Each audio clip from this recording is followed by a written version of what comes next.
Hello students, मेरा नाम doctor Gajendra पुरोहित और आप देख रहे हैं हमारा यूट्यूब चैनल। अगर आप बीएससी कर रहे हैं, बीटेक कर रहे हैं या किसी भी कॉम्पिटिटिव एग्जाम की तैयारी कर रहे हैं जहां पर हायर मैथमेटिक्स पूछा जाता है, हमारा यूट्यूब चैनल आपके लिए बहुत ही हेल्पफुल है। स्टूडेंट स्टैटिस्टिक्स एंड प्रोबेबिलिटी पे मैंने काफी सारे वीडियोस अपलोड किए हैं जहां पर मैंने डिस्ट्रीब्यूशंस के बारे में बात करी, रैंडम वेरिएबल के बारे में बात करी है, जॉइंट डिस्ट्रीब्यूशंस के बारे में बात करी है। उसके बाद मैंने कोरिलेशन है, रिग्रेशन है, पार्शियल कोरिलेशन है। इसमें आज मैं आपके सामने डिस्कस करने वाला हूं multiple correlation.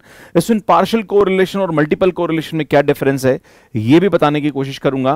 Plus multiple correlation पे जो क्वेश्चंस हैं, इसके फार्मूला है, इन सभी को हम डिस्कस करेंगे। तो सुन शुरू करते हैं।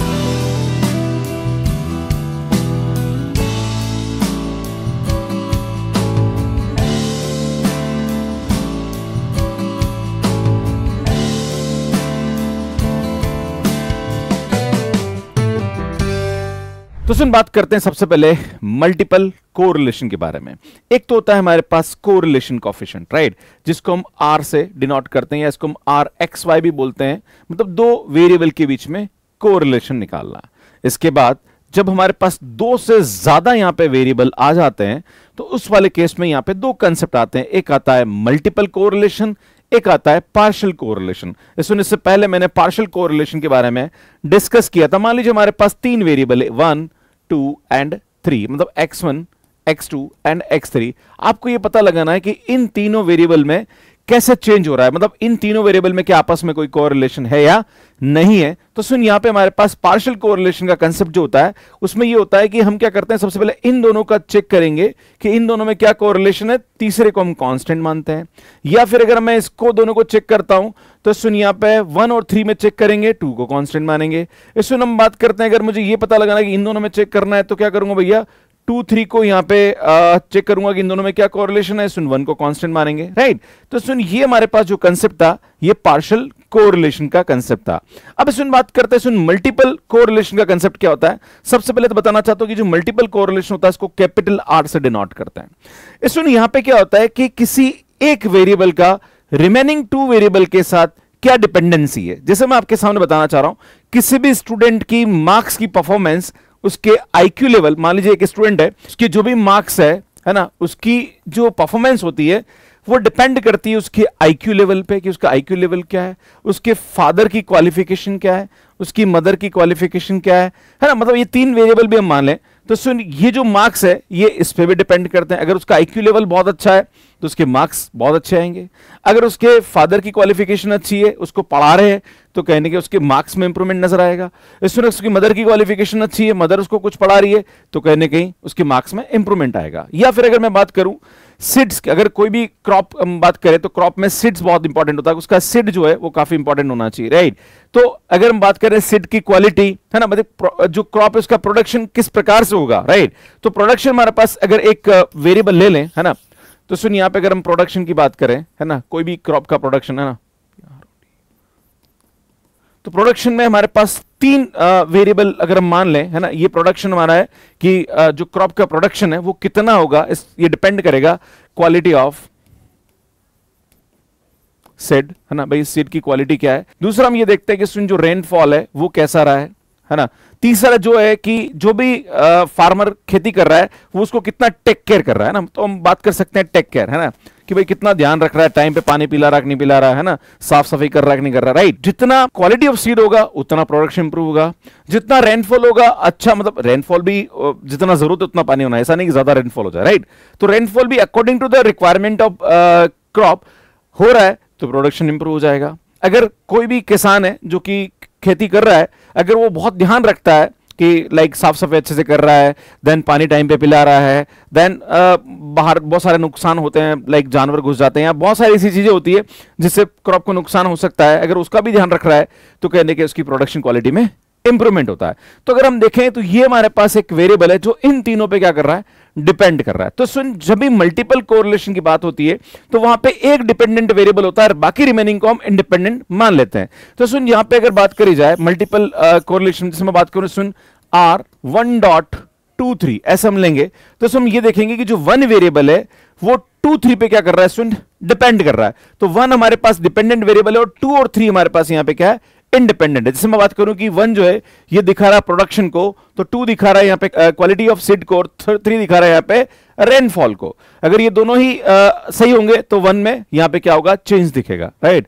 इसी प्रकार से अगर मैं बात करूं सुन, मैं ऐसा भी कर सकता हूं कि R2.13 है ना, तो मतलब अगर हमारे पास 2 यहां पे क्या कर रहा है, 13 पे डिपेंड कर रहा है। कुछ दूसरा एग्जांपल अपन ले सकते हैं। इसी प्रकार से अगर हम बात करें R312 है ना, तो 3 हमारे पास यहां पे क्या रहा सुन, 12 पे डिपेंड कर रहा है। अब आप बोलो कभी कभी बुक्स में ऐसा भी लिखा हुआ जाता है कि सर हमारी बुक में ना इसको ऐसा लिख रखा है सर 1.32 लिखा हुआ है, सर इसको लिखा हुआ है 2.31 लिखा हुआ है, सर इसको लिखा हुआ है 3.21 लिखा हुआ है। बेटा एक ही बात है, ये दोनों एक ही है ना भाई, 1-2 लिखो या 2-1 लिखो, बात बराबर है, राइट। एक बात ध्यान देने की जरूरत है, इसमें जो हमारे पास पार्शियल कोरिलेशन होता है इसकी वैल्यू -1 से 1 के बीच में होती है, पर सुन जो हमारे पास मल्टीपल कोरिलेशन होता है इसकी वैल्यू 0 और 1 के बीच में होती है, क्योंकि इसका जो फार्मूला होता है वो हमारे पास इस प्रकार से होता है। अब बात करते हैं सुन यहाँ पे कि जो मल्टीपल कोरिलेशन होता है, अगर आप उसकी वैल्यू निकालना चाह रहे हैं तो कैसे यहाँ पे निकालेंगे, तो सुन जैसे हमारे पास यहाँ पे गिवन होगा कि 1 और 2 में कोरिलेशन की वैल्यू दे रखी है, 1 और 3 में कोरिलेशन की वैल्यू दे रखी है, 2 और 3 में आपको ये डेटा गिवन होगा। अगर ये डेटा गिवन है तो उसकी हेल्प से आप यहाँ पे मल्टीपल कोरिलेशन की वैल्यू निकाल सकते हैं। अगर किसी क्वेश्चन में आपके पास डेटा गिवन है तो पहले आपको 1 और 2 की वैल्यू निकालनी पड़ेगी, R13 की वैल्यू निकालनी पड़ेगी, R23 की वैल्यू निकालनी पड़ेगी, फिर फार्मूले में पुट करेंगे, आपका मल्टीपल कोरिलेशन निकल जाएगा। क्लियर है? तो सुनिए यहाँ पे फार्मूले की बात करते हैं कि फार्मूले को भी आप लर्न कर सकते हैं बहुत इजीली। इसमें अगर मैं बात करूं यहाँ पे कि R1.23 का स्क्वायर का फार्मूला हमारे पास क्या होता है, तो सुनिए होता है हमारे पास R12 का स्क्वायर प्लस R13 का स्क्वायर माइनस माइनस का 2 R12 R13 and R23 divided by 1 minus R23 का स्क्वायर, है ना। देखो सुनिए यहाँ पे 1 2 1 3 लेंगे ना, 1 2 1 3 लेंगे और लास्ट में आ जाएगा 2 इंटू 1 2 1 3 2 3 और ये 1 माइनस 2 3 का होल स्क्वायर हो जाएगा। अगर मैं आपसे बोलूं कि आपसे बोला जाए कि R2.13 का स्क्वायर का फार्मूला क्या होगा, तो सुन इसको बहुत इजीली बना सकते हैं। सबसे पहले हम क्या करेंगे, सुनिए यहाँ पे R यहाँ पे हमारे पास आएगा 21 का स्क्वायर प्लस R23 का square minus 2 into R21 R23 and R13 आ जाएगा डिवाइडेड बाय 1 माइनस R13 का स्क्वायर आ जाएगा, राइट। तो नेक्स्ट हमारे पास ये आ गया कि R हमारे पास 3 आ गया और यहाँ पे 1 2 हो गया। इसकी वैल्यू पूछ ले तो बेटा इसकी वैल्यू हम कैसे निकालेंगे, तो बेटा ये फार्मूला हमारे पास आराम से निकाल सकते हैं। ये आएगा R31 square plus R32 square minus 2 into ये आ जाएगा हमारे पास R31 R32 एंड R हमारे पास यहाँ आएगा 1 2 डिवाइडेड बाय 1 माइनस R12 का होल स्क्वायर आएगा, राइट। तो इस तरह से हम यहाँ पे फार्मूले को लर्न कर सकते हैं। क्लियर है? मैं आपको बताना चाहता हूं इसकी वैल्यू जो होती है वो 0 और 1 के बीच में होती है, मतलब R जो भी हमारे पास आएगा, जैसे R1.23 जो होगा ये हमारे पास 0 और 1 के बीच में आता है, ये भी आपको समझने की आवश्यकता है। इसमें R.23 जो है वो R.32 के जैसा ही होता है ना, मतलब 2 3 को 3 2 आप लिख सकते हैं। Multiple correlation coefficient lies between 0 to 1 if the coefficient is 1 the correlation is called perfect, है ना।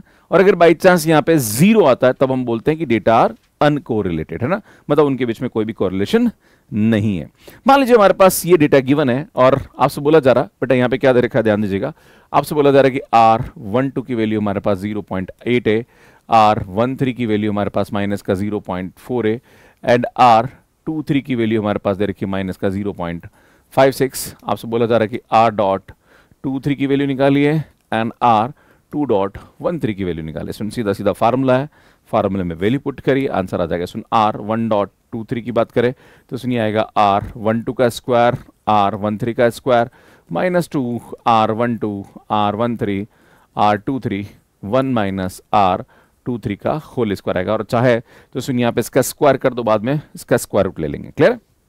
तो सुन R12 की वैल्यू निकालेंगे तो 12 हमारे पास दे रखा है सुन 0.8 का होल स्क्वायर प्लस 13 की वैल्यू हमारे पास दे रखी है सुन 0.4 का होल स्क्वायर माइनस 2 इंटू 12 की वैल्यू हमारे पास दे रखी है 0.8 माइनस 0.4 एंड सुनिए आएगा माइनस का 0.56 डिवाइडेड बाय सुनिए आएगा 1 माइनस 0.56 का होल स्क्वायर। सुन इसको कैलकुलेट करेंगे तो हमारे पास इसकी वैल्यू आएगी 0.6434 आ जाएगा, है ना। तो सुनिए यहाँ पे अगर हम बात करेंगे हमारे पास ये जो वैल्यू आई ये आई R1.23 का होल स्क्वायर, है ना। तो सुन R1.23 की वैल्यू निकालने तो ये आएगा अंडरवुड ऑफ 0.6434 आएगा। तो इसको यहाँ पे इसका अंडरवुड लेंगे तो इसका जो आंसर आएगा वो 0.8021 हमारे पास यहाँ पे क्या आ जाएगा, इसकी वैल्यू आ जाएगी। इसका मतलब ये हुआ कि जो 1 है वो 2 3 पे क्या करता है, डिपेंड करता है ना, क्योंकि इसकी वैल्यू ऑलमोस्ट 1 के नियरेस्ट आ रही है, राइट। इसी प्रकार से अगर आपसे बोला जाए कि हमारे पास R213 की वैल्यू निकालें, है ना, सबसे पहले हम क्या करेंगे, सुन R2.13 का होल स्क्वायर निकालेंगे, तो ये आएगा हमारे पास R21 स्क्वायर R, हमारे पास ये आएगा 23 का स्क्वायर माइनस 2 R21 23 एंड 13 आ जाएगा, एंड 1 माइनस R13 का होल स्क्वायर आएगा। सो इन सबकी वैल्यू पुट कर देंगे, और जैसे आप इसकी वैल्यू पुट करेंगे तो हम जानते हैं इसकी वैल्यू हमारे पास 0.8 आ रही है, प्लस इसकी वैल्यू आ रही है 0.56 का होल स्क्वायर, देन ये आएगा 0.8 0.56, सो ये आएगा हमारे पास माइनस का 0.4, सुनिए माइनस का 56 है ना, तो इसको माइनस कर दीजिए, डिवाइडेड बाय ये आएगा हमारे पास 1 माइनस 0.4 का माइनस का होल स्क्वायर आएगा। इसको सिंप्लीफाई करेंगे तो यहाँ से हमारे पास वैल्यू आएगी 0.004, इसमें यहाँ पे इसका अंडर रूट ले लेंगे तो ये आएगा हमारे पास under root of 0.7004, that is equal to 0.8419, है ना।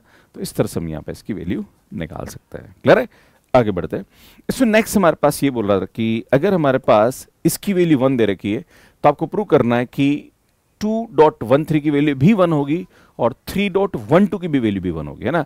अगर 1 हमारे पास डिपेंड कर रहा है 2 3 पे और उनके बीच में परफेक्ट कोरिलेशन है, तो ऑब्वियसली आप किसी के ऊपर भी ले लो तो वो हमेशा परफेक्ट कोरिलेशन ही देगा। बट इसको प्रूव करना है तो कैसे हम यहाँ पे इसको प्रूव करेंगे, तो हम क्या करते हैं, यहाँ पे ये लेके चलते हैं R1.23 नाम दे रखा है, तो सुनिए आएगा हमारे पास R12 का स्क्वायर R13 का स्क्वायर माइनस ये आएगा 2 into R12 R13 R23 divided by, सुन यहाँ से हमारे पास वैल्यू आ जाएगी R, ये आएगा हमारे पास 23 का होल स्क्वायर, सुन इसकी वैल्यू हमारे पास यहाँ पे क्या दे रखी है, 1 दे रखी है। सुन बड़ा अच्छा तरीका है प्रूव करने का, याद रखिएगा, है ना। सुन ये आएगा R12 का स्क्वायर R13 का स्क्वायर माइनस का 2 R12 R13 R23 is equal to R1 minus 23 का होल स्क्वायर। देखो आपको प्रूव क्या करना है, इधर पहले अपन जो प्रूव करना है वो भी इधर लिख लेते हैं ताकि ठीक रहेगा ना।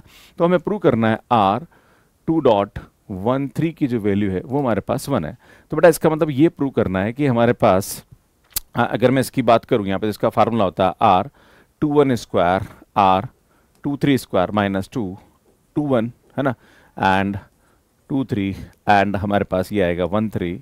इसमें एक बात और ध्यान देने की जरूरत है कि R1.23 हमारे पास 1 है, तो सुन इसका स्क्वायर करेंगे तो भी 1 ही आएगा, तो मैं इसको स्क्वायर ले रहा हूँ, माफी चाहूंगा, सुनिए स्क्वायर है ना। और यहाँ पे भी हम ये प्रूव करना चाह रहे हैं कि 2.131 है, तो सुन इसका स्क्वायर भी 1 ही होगा, तो मैं इसका स्क्वायर का फार्मूला यहाँ लिखता हूँ, तो सुनिए आएगा 1 माइनस R13 का whole square is equal to 1। आपको ये लेके चलना है, आपको ये पता लगाना है कि भैया मुझे नीचे ये चाहिए, है ना। अगर मुझे नीचे ये चाहिए तो आपको क्या करना पड़ेगा स्टूडेंट, यहाँ पे इसको इधर ले लो और 13 को उधर पहुंचा दो, राइट। तो क्या करता हूँ, देखो आपको अगर समझ में आ जाए कि आपको प्रूव क्या करना है तो 2 मिनट में हो जाएगा। तो 2 3 को इधर लेता हूँ, तो R23 का whole square minus 2 1 2 1 3 2 3 is equal to 1 minus R13 का होल स्क्वायर होगा। अब क्या करता हूँ, इसको मैं नीचे पहुंचा देता हूँ, राइट। तो ये आएगा R12 का स्क्वायर R23 का square minus 1 2 1 3 2 3 divided by 1 minus R13 का whole square is equal to हमारे पास यहाँ पे क्या आ गया 1, और इसकी वैल्यू तो हमारे पास ये रह गई, है ना। तो यहाँ से मैं क्या लिख सकता हूँ, सुन इसकी वैल्यू यहाँ मैं लिख सकता हूँ R2.13 का होल स्क्वायर हमारे पास 1 आ गया, तो सुन यहाँ से हमारे पास क्या आएगा R2.13 इज इक्वल टू 1, ये हमारे पास यहाँ पे क्या जाएगा, प्रूव हो जाएगा। सो नेक्स्ट हमें क्या प्रूव करना है, हमें प्रूव करना है यहाँ पे अगली वैल्यू में यहाँ पे क्या प्रूव करनी है कि हमारे पास ये प्रूव करना है कि 3.12 की जो वैल्यू है वो 1 है, तो सुन इसके स्क्वायर की वैल्यू भी 1 ही होगी, राइट। अगर मुझे इसकी वैल्यू प्रूव करनी है तो मुझे यहाँ पे क्या चाहिए स्टूडेंट, नीचे यहाँ पे क्या चाहिएगा वो आपको देखने की जरूरत है। तो मैं क्या करता हूँ, इसका फार्मूला निकालता हूँ। तो इसका फार्मूला हमारे पास क्या होगा स्टूडेंट, R ये आएगा 3 1 square plus R3 2 square minus ये आएगा हमारे पास 2 इंटू 3 1 3 2 एंड 1 2 आ जाएगा, नीचे आएगा 1 माइनस R12 का स्क्वायर, सुन ये चाहिए, है ना। तो सुन 1 2 का स्क्वायर चाहिए, तो एक काम करता हूँ मैं इसको उधर ले आता हूँ, है ना। यहाँ पे जो सुन यहाँ पे मैं इसको उधर ले आता हूँ और 1 2 को उधर ले जाता हूँ, है ना। भाई ऐसा कर लो, 2 मिनट में काम हो जाएगा, है ना। तो जब इसको ऐसे लेके चलोगे यहाँ पे, है ना, अगर मैं आपसे बात करूँ तो सुन मैं ऐसा कर देता हूँ, तो जब मैं इसको ऐसा करूँगा तो मैं इसको यहाँ पे एक अलग कलर में दिखा देता हूँ ताकि आपको समझ में आए, है ना। तो अगर मैं इसकी वैल्यू को यहाँ पे करता हूँ, मुझे ये प्रूव करना है, तो मैं यहाँ पे क्या करूँगा, सुन इसको मैं इधर ले आता हूँ, तो सुन ये आएगा 2 3 का स्क्वायर आर 1 3 का square minus 2 R 1 2 1 3 and 2 3 is equal to 1 minus R 1 2 का स्क्वायर आ जाएगा ना। और इस आर 1 2 के स्क्वायर को जब डिवाइड करोगे तो ये आ जाएगा 1 है। और ये आ गया, इसका मतलब आप यहाँ पे क्या प्रूव कर दोगे, सुन आर 3 डॉट 1 2 का whole square is equal to 1, तो R 3 dot 1 2 is equal to 1 है ना। अरे भैया समझ रहे हो, इसको आप डिवाइड करोगे तो ये स्टेप आ जाएगी है ना, और डिवाइड करोगे ये स्टेप आएगा, इसका मतलब ये आ गया, मतलब ये हमारे पास 1 हो जाएगा। तो इस तरह से आप इजीली क्वेश्चन को प्रूव कर सकते हैं। क्लियर है, आगे बढ़ते हैं। इसमें बोला जा रहा है कि देखो यहाँ पे ध्यान देने की जरूरत है कि अगर हमारे पास परफेक्ट कोरिलेशन है तो फिर आप वेरिएबल को कैसे भी चेंज कर दो, वो हमेशा परफेक्ट कोरिलेशन देता है। पर सुन, अगर बाई चांस कोई कोरिलेशन नहीं है तो हम यहां पे ऐसा नहीं कह सकते हैं कि अगर R1.23 0 है तो इसका मतलब R2.13 भी 0 हो। It is not necessarily true, right है ना। अगर ये हमारे पास 0 है तो ये भी 0 हो, इट इज नॉट नेसेसरली 0। या हम इसको ऐसा भी लिख सकते हैं कि भाई ये 0 हो जरूरी नहीं है। क्लियर। तो इसमें हम क्या करते हैं, ये लेके चलते हैं ना। हमारे पास क्या दरकार है, सुन R1.23 इज इक्वल टू 0। सुन ये गिवन है, ध्यान दीजिएगा। अगर ये गिवन है तो मैं यहाँ पे क्या लिख सकता हूँ, सुन हमारे पास अगर ये हमारे पास 0 आ रहा तो इसका स्क्वायर भी 0 आएगा, राइट है ना। तो मैं ऐसा लिख सकता हूँ, सुन R1.23 का स्क्वायर इज इक्वल टू 0। और जब स्क्वायर का फार्मूला लिखेंगे तो R12 का स्क्वायर प्लस R13 का square minus 2 R12 R13 and R23 divided by यहाँ पे हमारे पास 1 माइनस R23 का स्क्वायर। सुनिए हमारे पास यहाँ पे क्या दे रखा है, 0 दे रखा है, राइट। अब जैसे आप उधर पहुंचाओगे तो ये आएगा R12 का स्क्वायर R13 का स्क्वायर माइनस 2 R12 R13 और R23 इज इक्वल टू 0। अगर आप यहाँ पे देखें तो सुन यहाँ पे इसकी वैल्यू जो आएगी 2 R12 R13 R23 की जो वैल्यू आएगी वो R12 का स्क्वायर और R13 का स्क्वायर आएगा। अब सुनो हम इसकी वैल्यू निकालते हैं ना। हमें क्या प्रूव करना है कि भाई ये जो हमारे पास ये है R2.13 है, ये हमें नॉट इक्वल टू 0 प्रूव करना है, टू प्रूव है ना। भाई क्या करना है, हमें इसको ये प्रूव करना है कि ये हमारे पास क्या होगा, नॉट इक्वल टू 0 होगा। तो हम क्या करेंगे, यहाँ पे इसका फार्मूला लेके चलेंगे, R2.13 का square is equal to R21 square R23 square minus 2 into R, ये आएगा 21 23 एंड 13 एंड ये आएगा 1 माइनस R13 का स्क्वायर आ जाएगा, राइट। इसमें हमारे पास ये जो वैल्यू है, अगर आप ये वैल्यू उठा के यहाँ रख दें है ना, तो सुनिए यहाँ से हमारे पास वैल्यू क्या आ जाएगी, ध्यान दीजिएगा। तो ये आएगा R2.13 का स्क्वायर है, तो ये आएगा ये 21 का स्क्वायर आ रहा प्लस ये हमारे पास 23 का स्क्वायर और माइनस, बेटा यहाँ पे हमारे पास ये वैल्यू रख देंगे। तो यार ये वैल्यू आएगी तो सुन ये आएगा हमारे पास मैं इसको ब्लू कलर में लिखता हूँ ताकि समझ में आएगा, क्योंकि वैल्यू जो पुट कर रहे हो वो आप ब्लू में लिख दो। तो R12 का स्क्वायर एंड सुन ये आएगा R13 का स्क्वायर, ये आ जाएगा डिवाइडेड बाय 1 माइनस R13 का। सुन हमारे पास 21 और 12 सेम होता है ना, मैंने आपको बोला था। तो सुन ये आपस में यहाँ पे क्या कर देगा, कैंसिल कर देगा। पर सुन ये दोनों आपस में कैंसिल नहीं हो सकते क्योंकि 13 और 23 अलग अलग है, राइट। तो जब इसको देखेंगे तो सुन यहाँ से हमारे पास ये आएगा R2.13 का स्क्वायर जो आएगा वो आएगा R23 का स्क्वायर माइनस R13 का स्क्वायर 1 माइनस R13 का स्क्वायर। सुन ये यहाँ पे 0 नहीं आ रहा है, so we can not say that कि ये हमारे पास 0 हो, ऐसा जरूरी नहीं है। सो नेक्स्ट क्वेश्चन दे रखा है, R12 की वैल्यू दे रखी है, R23 की वैल्यू दे रखी है और R13 हमारे पास दे रखा है। तो आपसे पूछा जा रहा कि R1.23 की वैल्यू क्या होगी। तो हम क्या करेंगे, सुन R1.23 का जो फार्मूला होता है वो हमारे पास होता है, सुन R12 का स्क्वायर R13 का स्क्वायर एंड ये आएगा 2 R12 R13 R23 and 1 minus R23 का होल स्क्वायर, राइट। सुन यहाँ पे वैल्यू रखेंगे तो 1.23 का स्क्वायर, सुन 12 की वैल्यू हमारे पास दे रखी है 0.5 का होल स्क्वायर प्लस ये हमारे पास दे रखा है सुन 0.6 का होल स्क्वायर माइनस 2 इंटू ये आएगा 0.5 0.6 और ये हमारे पास 0.3 दे रखा है डिवाइडेड बाय 1 माइनस 0.3 का होल स्क्वायर आएगा। तो सुन यहाँ पे हमारे पास R1.23, इसको कैलकुलेटर से आपको सॉल्व करना पड़ेगा। तो इसकी जो वैल्यू आएगी 0.4789 एंड जब आप इसका अंडर रूट लेंगे तो यहाँ पे इसकी जो वैल्यू आएगी वो 0.687 इसका अंडर रूट आएगा। तो सुन इस प्रकार से इसकी वैल्यू को इजीली निकाल सकते हैं। सुन ये क्वेश्चन कमेंट बॉक्स के लिए उसको सॉल्व करने में आपको कितना टाइम लगा और इसका आंसर भी आप कमेंट बॉक्स में मुझे बता सकते हैं। बाकी ऐसे बहुत सारे वीडियोस हम अपलोड करते रहते हैं, उसके लिए आप बने रहिए हमारे साथ। अगर आप हमारे साथ इंजीनियरिंग मैथमेटिक्स गेट एग्जाम की तैयारी करना चाह रहे हैं तो सुनो, हमने काफ़ी सारे वीडियोस इस पे अपलोड करना शुरू कर दिए हैं, तो आप हमारी क्लासेस को देख सकते हैं। एंड इसमें पूरी प्लेलिस्ट आपको यहाँ जाके मिल जाएगी, स्टैटिस्टिक्स एंड प्रोबेबिलिटी की भी प्लेलिस्ट आपको यहाँ मिल जाएगी। बाकी इस टेलीग्राम में जुड़ जाइए, हमारी free test series engineering mathematics से रिलेटेड, उसके PDF नोट्स, उसकी क्लासेस, उसके लिंक्स हम यहाँ पे प्रोवाइड करते रहते हैं। और ये हमारा मैथ्स केयर ऐप है जो कि एंड्रॉइड एंड iOS पे अवेलेबल है, इसको आप डाउनलोड कर सकते हैं। धन्यवाद।